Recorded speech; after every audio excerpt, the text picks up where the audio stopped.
আমার নবী বলছেন ফজরের নামাজের 2 রাকাত যে সুন্নাহ আছে, এই 2 রাকাত সুন্নাত নামাজের মূল্য হচ্ছে জমিন থেকে আসমান পর্যন্ত যতটুকু জায়গা তত পরিমাণ সওয়াব। আপনি ফেয়ার অ্যান্ড হ্যান্ডসাম বাদ দেন, আপনি ফেয়ার অ্যান্ড লাভলি ম্যান বাদ দেন, গার্নিয়ার ম্যান বাদ দেন, আপনি ওই হাবিব তাসকিয়ারে গিয়ে আপনার ফেসিয়াল করা বাদ দেন, আপনি ফজরের নামাজে গিয়ে ওযুটা করেন না, তারপর দেখেন না আপনার চেহারার গ্লেজ কি কেমন মারে। আপনি হাজার হাজার টাকা ফেসিয়াল করেন, আপনি হাজার হাজার টাকা বিউটিশিয়ানকে দিয়ে দিচ্ছেন, দিয়েন না, এগুলো আপনি ফিলিস্তিনের ভাই বোনের জন্য রেখে যান, ঠিক কিনা কথা বলেন? আপনি লক্ষ লক্ষ টাকা বিউটিশিয়ানকে দেওয়ার দরকার নাই, আপনি 5 ওয়াক্ত 5 বার ওযু করেন না, আপনার চেহারা দেখলেই শত্রু কাবু হয়ে যাবে, ঠিক কিনা কথা বলেন? আমি কোন বিউটি পার্লারের বিরুদ্ধে মানুষ না ভাই। বিউটি পার্লার, বিউটিশিয়ান যারা কাজ করে এটা একটা প্রফেশন, তবে হ্যাঁ এটার অতিরঞ্জন যদি হয়ে যায়, স্বামীর জন্য সাজা জায়েজ। এর বাইরে আপনারা যা করেন, আমাদের মা বোনরা এই এলাকায় মহিলা আসেনি না, সব চলে গেছে, আছে। আমার মা বোনেরা যেই পরিমাণ সাজে মেহেদি অনুষ্ঠানে যাওয়ার সময়, আগে পুরুষরা তেমন বিউটি পার্লারে যেত না, এখন পুরুষরা আরো বেশি। কালকে না পরশু দেখলাম একটা খেড়ি মাসাজ করতে গিয়ে রক্সিরি কাটে পড়ে গেছে, ঠিক কিনা কথা কন? সাবধান, সতর্কতার কোনো মায়ের নাই। আপনার সেলুনে গিয়ে ওই মানুষটাকে দিয়ে আপনার মাথা মাসাজ করাইতে হবে না। সায়েন্স বলছে আপনি জাস্ট অন টাইম নামাজ পড়েন, আপনার মাথা মাসাজ সিজদায় হয়ে যাবে। কথা জোরে বলেন না, ঠিক কিনা? আপনি সেলুনের ওই মানুষ, ওই ভাইকে আর 10-20 টাকা 50 টাকা এমনি দিয়ে দেন, এতে কোনো অসুবিধা নেই। কিন্তু আপনি মাথা মাসাজ, ঘেড়ি মাসাজ, রক পিঠ মাসাজ যেগুলো করান সেলুনে গিয়ে, এগুলো সব কিছুর সমাধান একটা প্যাকেজে আছে, নামাজের ভিতরে আছে। অ্যাকর্ডিং টু সায়েন্স আপনি যদি পারফেক্টলি নামাজে দাঁড়ান, শোনেন, যখন আমরা আল্লাহু আকবার বলে এভাবে হাত তুলি, আছে না নাই? আবার অনেকে তো হাত তুলে এভাবে, এই দূর দূরে যাওয়ার দরকার কি, কাছের তো কাছে যাই, এটা তো কাছে, কাছের থেকে কাছে মারি দিই, এই দূর দূরে আসলে তো বহুত দূর, প্রায় 3-4 কিলোমিটার দূরে আসতে হইতেছে। এটা করবেন না, পারফেক্টলি এখানে আসবেন অ্যাকর্ডিং টু সায়েন্স। আমি পড়ে বলছি আপনাকে, গবেষণা করে বলছি। কিতাবের নাম হলো সুন্নাতে মুস্তাফা এন্ড জাদিদ সায়েন্স, লেখকের নাম তারেক মাহমুদ চুইগাত। উনি গবেষণা করে লিখছেন, বিশ্বের কিছু অনেকগুলো বিজ্ঞানী গবেষণা করেছে নামাজ নিয়ে। যখন একজন বান্দা এভাবে হাত তুলে এখানে আঙ্গুল লাগায়, তখন তার 2 আঙ্গুলের সাথে কানের সাথে লেগে একটা বিদ্যুৎ আয়ন হয়, এবং এসে যখন নাভিতে হাতটা রাখে, নাভিতে পুরুষ হাত বাঁধা, এটা বিজ্ঞানসম্মত। গোটা শরীরের অসংখ্য সেল যেগুলো অলরেডি ঝিমিয়ে গেছে, ঘুমিয়ে গেছে সেল, এখানে আমাদের শরীরে লক্ষ কোটি সেল আছে। নামাজে যখন আপনি আল্লাহু আকবার বলে নাভিতে হাত রাখবেন, পুরুষরা সাথে সাথে গোটা শরীরের হাজার হাজার লক্ষ লক্ষ ঘুমন্ত সেল অ্যাক্টিভ হয়ে যাবে। আর যখন আপনি শুরু করে দেবেন আলহামদুলিল্লাহি রাব্বিল আলামিন আর রহমানির রহিম মালিকি ইয়াউমিদ্দিন إياك نعبد وإياك نستعين اهدنا الصراط المستقيم صراط الذين أنعمت عليهم غير المغضوب عليهم ولا الضالين।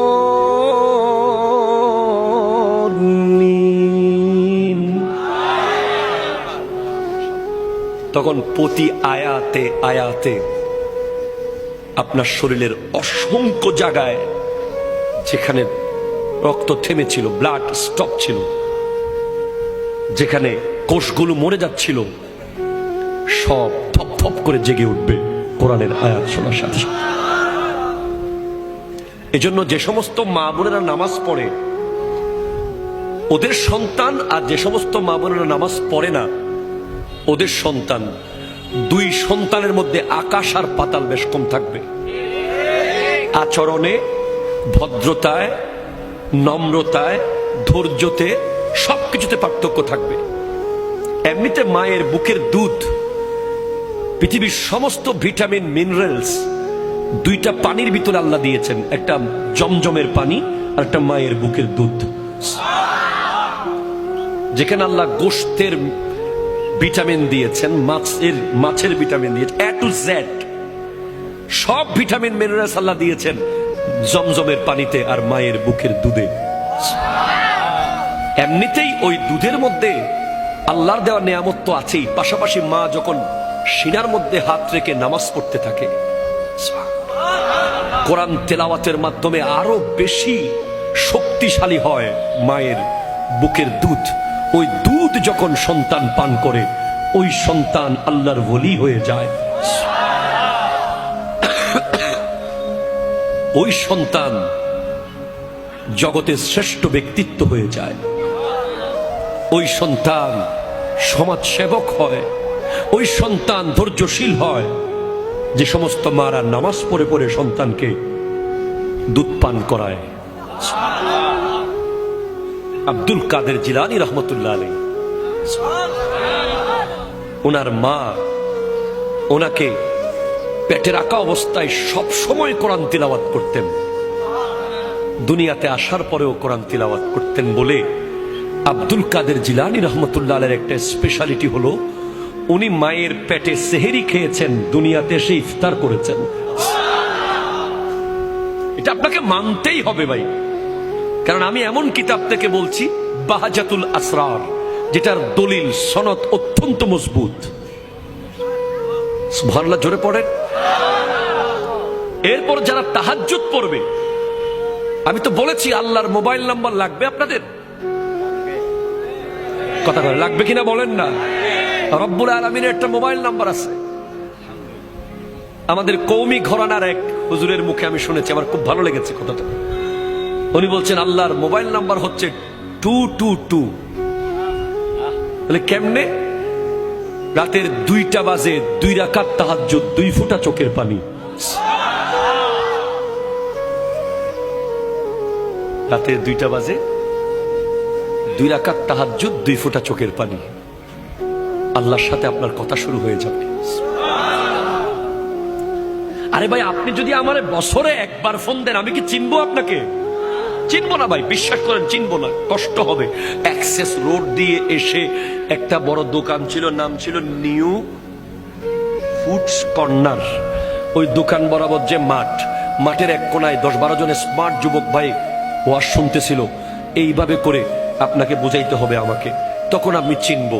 আর যদি আপনি আমারে মাসে একবার ফোন দেন, আমি তখন ফোন দেওয়ার সাথে সাথে মোটামুটি চিনে যাব। যদি সপ্তাহে একবার ফোন দেন, আমি লাইন কেটে ব্যাক করব। যদি ডেলি একবার ফোন দেন, আমি বলবো দোস্ত তুই দাঁড়া, আমি আসতেছি। ঠিক কিনা কথা বলেন? দুনিয়ার নিয়ম। আপনি আল্লাহর সাথে ফজরে 4 রাকাত পড়েছেন, জোহরে 12 রাকাত পড়েছেন, আসরে 8 রাকাত পড়েছেন, মাগরিবে 7 রাকাত পড়েছেন, এশায় 15 রাকাত পড়েছেন। সম্পর্ক কাছে যাচ্ছে। রাত্রে দেখবেন আপনি ঘুমাইতে পারতেছেন না, ছট করে উঠে গেছেন 3টে বাজে, কে যেন আপনাকে ডাকছে। তাহাজ্জুদ পড়েছেন, বলেন আল্লাহ কি আপনাকে ওলি না বানিয়ে রাখবে? আয় বান্দা, আর থাকিস না, বন্ধু হয়ে যা। অ্যাকর্ডিং টু সায়েন্স, সমাজের যে নেতা হবে, কি হবে? জোরে কয় না, কি হবে? মসজিদের যিনি সভাপতি হবে, এলাকার মহল্লার যিনি সর্দার হবে,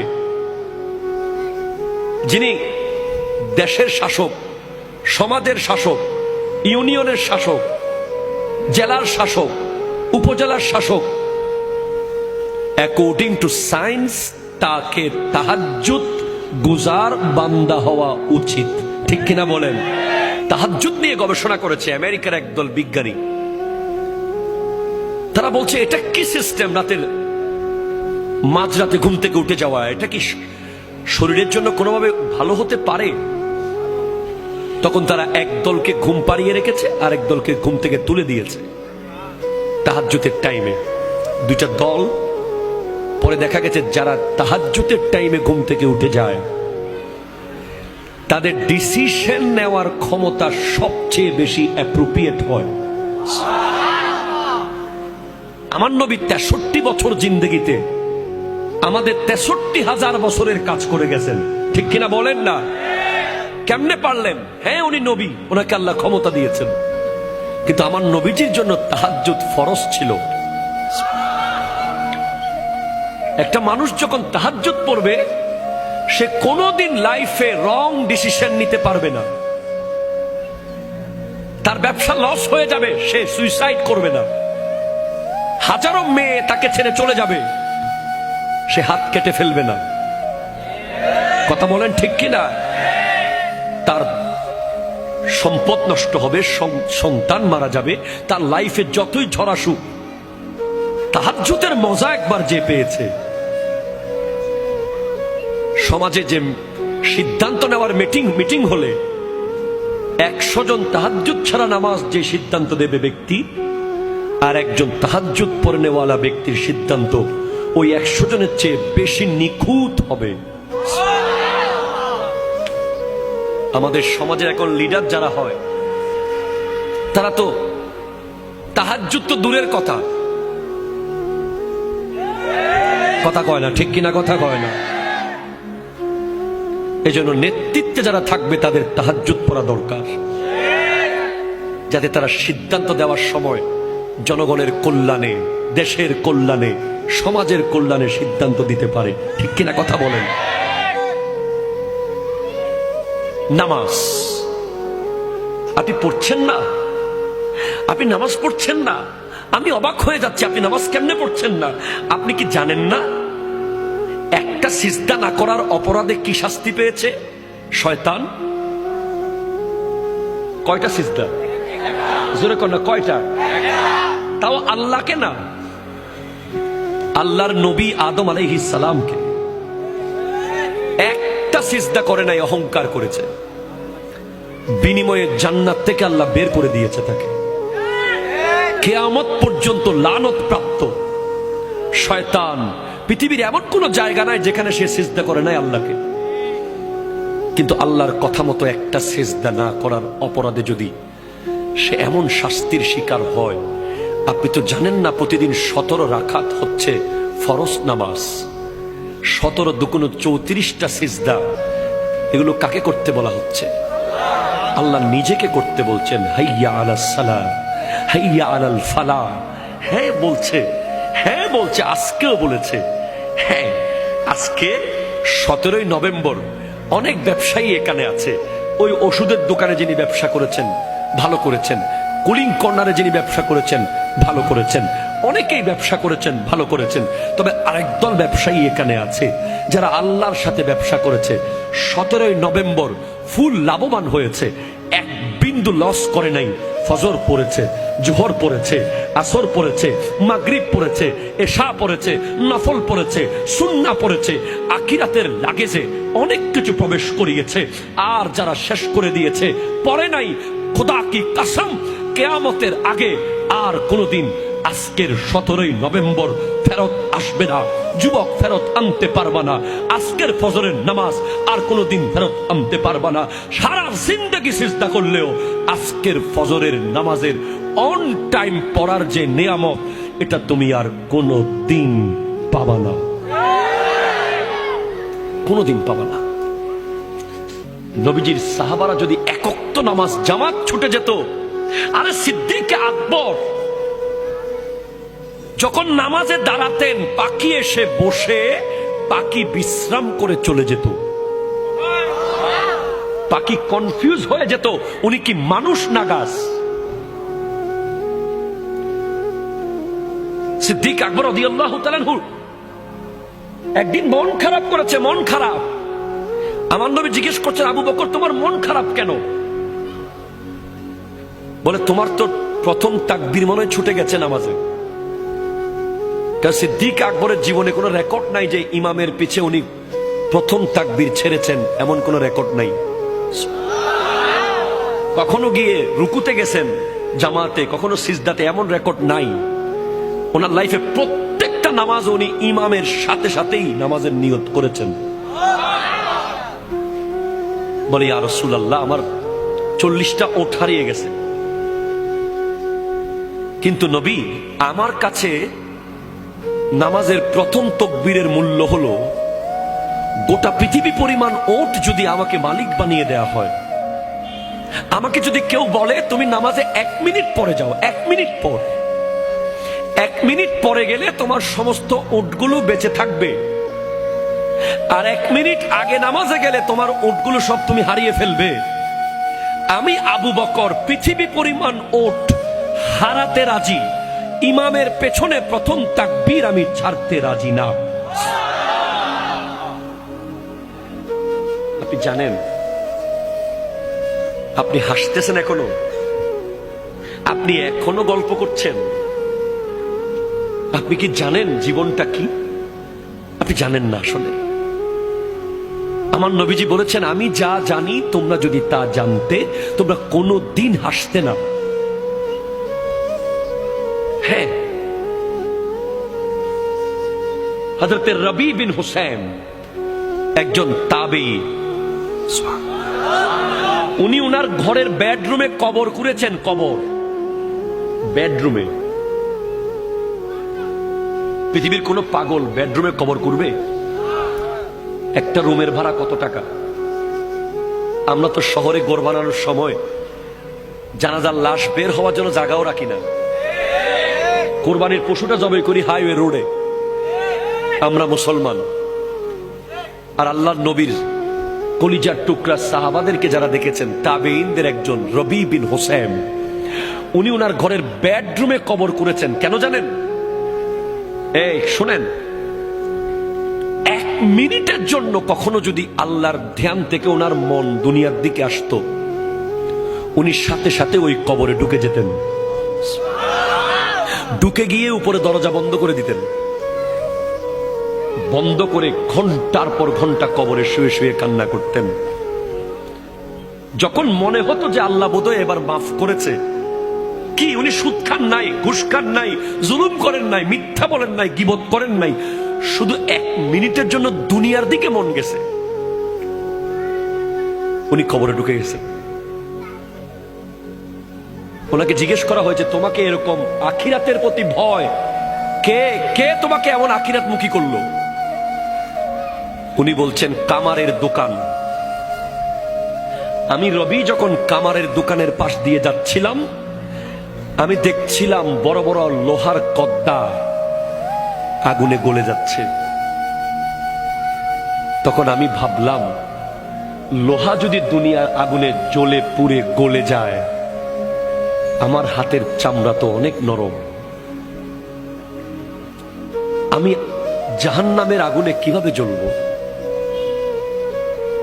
আপনি কি জাহান্নামের আগুন সম্পর্কে জানেন? হাদিসে পাকে আছে, জাহান্নামের আগুন 3000 বছর ধরে জ্বলছে। 3 ঘন্টা আগুন লাগলে এখানে সব ছাই হয়ে যাবে। কন্টিনিউ 3 ঘন্টা যদি আগুন কন্টিনিউ থাকে, আর জাহান্নামের আগুন 3000 বছর ধরে জ্বলছে, কিয়ামতের মাঠে জাহান্নামের আগুন দৌড় মারবে। জাহান্নাম চিৎকার করবে, আল্লাহ আমার খানা দাও, বেনামাজিদেরকে দাও। গাই, জাহান্নামে একটা গর্ত আছে, গাই গাই, ওই গর্তের নাম গাইয়ুন। ওই গর্ত বেনামাজিদের দিকে দৌড় দেবে, দৌড় দেবে। 70,000 ফেরেশতা শিকল দিয়ে ধরে রাখবে ওই জাহান্নামকে টেনে। তখন জাহান্নাম ঠান্ডা হবে একটা জিনিস দিয়ে, সেটা হচ্ছে নামাজি বান্দাদের চোখের পানি। যারা নামাজ শেষে মোনাজাতে চোখের পানি ফেলে, ওই পানিগুলো যদিও টাইলসে পড়ে যায় মনে করেন না, ওগুলো আল্লাহ রিজার্ভ ফান্ডে রেখে দেন। ওই পানিগুলো এভাবে জাহান্নামকে ছিটিয়ে দেওয়া হবে। জাহান্নাম মুহূর্তের মধ্যে ঠান্ডা হয়ে যাবে। নামাজের কত মূল্য হলে হযরতে ফাতেমাতুজ জাহরা রাদিয়াল্লাহু তাআলা আনহা, আমার নবীজির কন্যা, একটা সিজদা করতেন তাহাজ্জুদের, ফজর হয়ে যেত। উনি আল্লাহর কাছে শুধু চাইতেন, আল্লাহ একটা লম্বা রাত আমাকে দিও, আমি একটু মন ভরে তোমাকে সিজদা করব। নামাজের কত মূল্য হলে ইমাম হোসেন রাদিয়াল্লাহু তাআলা তলোয়ারের নিচে নামাজ পড়েছেন, আর 10 মিনিট পরে নামাজ পড়লে উনি সমস্ত ইয়াজিদ বাহিনীকে কেটে ফেলতে পারতেন। কিন্তু না, যেই তলোয়ার গাজর মূলার মতো কাটতেছিল ইয়াজিদিদেরকে, সেই তলোয়ার হঠাৎ থেমে গেল মসজিদের আজানে।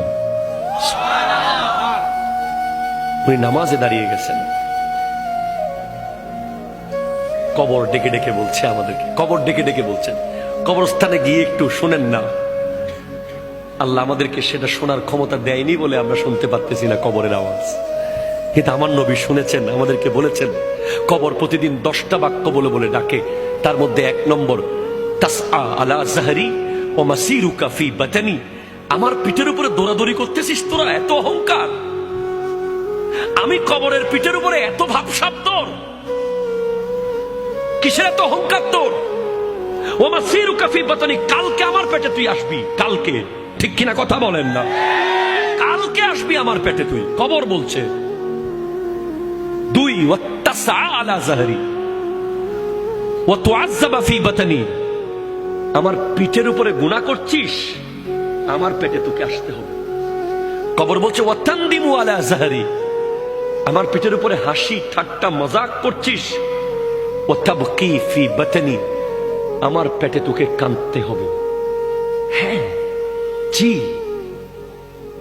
না না না, মুসলমানের ছেলেকে আল্লাহ হাসতে বানায় নাই। মুসলমানের ছেলে এক লাইন অযথা কথা বলতে পারে না।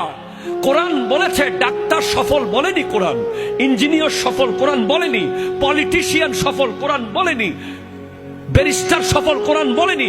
কোরআন বলছে কাদ আফলাহাল মুমিনুন, মুমিনরাই সফল, মুমিনরাই সফল, মুমিনরাই সফল। ঠিক কিনা বলেন না? কোরআন বলে নাই বাড়িওয়ালারা সফল, কোরআন বলে নাই গাড়িওয়ালারা সফল, কোরআন বলে নাই পিএইচডিরা সফল, কোরআন বলে নাই অমুক সফল। কোরআন বলেছে কাদ আফলাহাল মুমিনুন, মুমিনরাই সফল। মুমিন কে? কে মুমিন? আল্লাযীনা হুম ফি সালাতিহিম খাশিউন, যারা হৃদয় দিয়ে নামাজ পড়ে, যারা কলিজা দিয়ে নামাজ পড়ে, নামাজে গেলে দুনিয়ার কথা যারা ভুলে যায়। ওয়াল্লাযীনা হুম আনিল লাগযি মুরিদুন, যারা এক লাইন অযথা কথা বলে না। ওয়াল্লাযীনা হুম লিযাকাতি ফাইলুন, যারা জাস্ট টাইম যাকাত দিয়ে দেয়। ওয়াল্লাযীনা হুম লিফুরুজিহিম হাফিজুন, যারা লজ্জাস্থানকে হেফাজত করে। জীবনের মহামূল্যবান সময় চলে গেছে। মুসলমানের ছেলেরা যেন নামাজ পড়তে না পারে, এজন্য সমস্ত রকমের আয়োজন করে রেখেছে ইহুদি খ্রিস্টানরা। ঠিক কিনা কথা বলেন? মুসলমানের ছেলে যেন নামাজ পড়তে না পারে, এজন্য নেইমার আর ক্রিস্টিয়ানো রোনালদোকে কিনেছে সৌদি আরব। ঠিক কিনা কথা ধরে বলেন? আজকের সৌদি আরবের নিউজ দেখেন আপনারা, রিয়াদে কাবা ঘরকে স্ক্রিনের মধ্যে রেখে বেগানা নারী নাচতেছে। মুসলমানের ছেলেকে ধ্বংস করে দেওয়ার জন্য প্রতিদিন গেম তৈরি হচ্ছে, প্রতিদিন সফটওয়্যার তৈরি হচ্ছে, প্রতিদিন ব্যাটিং সাইট তৈরি হচ্ছে, প্রতিদিন প্রতিদিন কিছু না কিছু হচ্ছে। মুসলমানের ছেলেকে মসজিদ থেকে গলা ধাক্কা দিয়ে বের করতে হবে না, একটা জিন্সের প্যান্ট মুসলমানের ছেলেকে বের করে ফেলেছে মসজিদ থেকে। হ্যাঁ, আমার কথা বিশ্বাস না হলে আপনি গবেষণা করেন না। যেদিন থেকে জিন্সের প্যান্ট এসেছে সেদিন থেকে শত শত যুবক নামাজ থেকে দূরে চলে গেছে। কেন? কারণ ওই প্যান্ট পরে সে বসতে পারে না, ঠিকভাবে প্রস্রাব করতে পারে না, পরে বলে হুজুর আমার প্যান্টের সমস্যা। আপনি তো বুঝেন নাই সেটা। মুসলমানের ছেলেকে ট্রিট দেওয়া হয়েছে, ট্রিট। পাশ করেছিস ট্রিট দে, বিয়ে করেছিস ট্রিট দে, ফলো হইছে ট্রিট দে। ট্রিট করতে এসেছে, ট্রিট কোথায় পাইলা তোমরা? ইসলাম তো ট্রিটকে দেয় না, ইসলাম ফাতেহা দিয়েছে, ঠিক কিনা বলেন না? একটা যুবক যাচ্ছে ট্রিটে, একটা যুবক যাচ্ছে ফাতেহাতে। বিশাল পার্থক্য হয়ে যাবে। যে ট্রিটে যাবে তার ফ্যান থাকবে সিরা,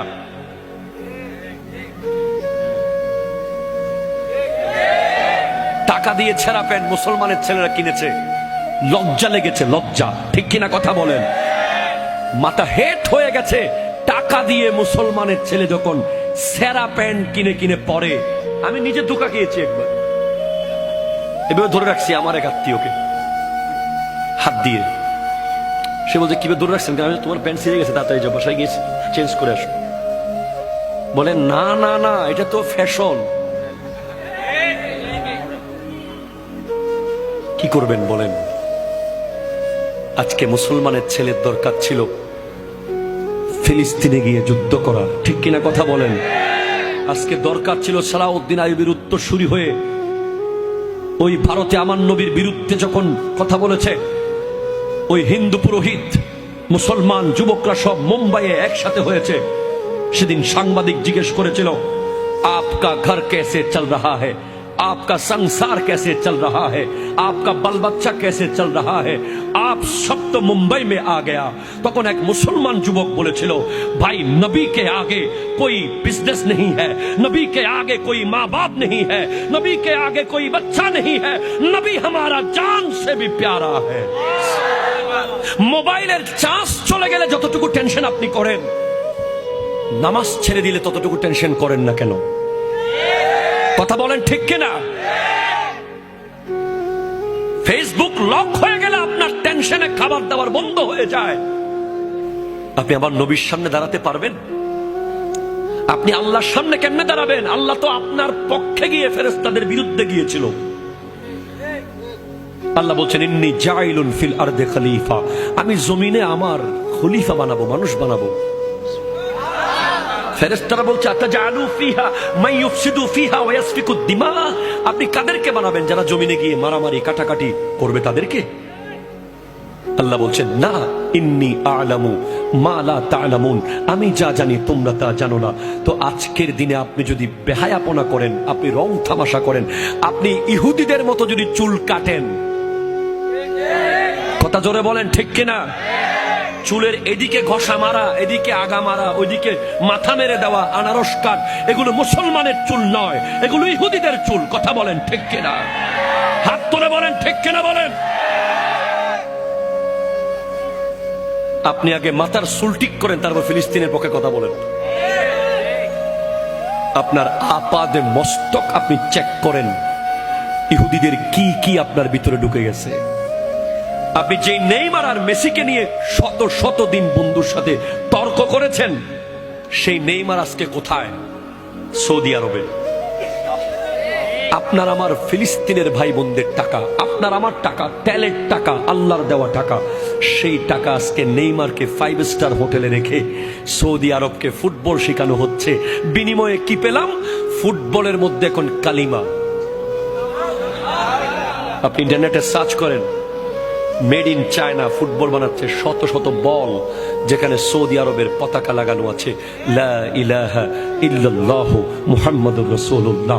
ফুটবল তো আপনি জানেন লাঠির জিনিস, ঠিক কিনা? আর তর্ক করবেন আপনি?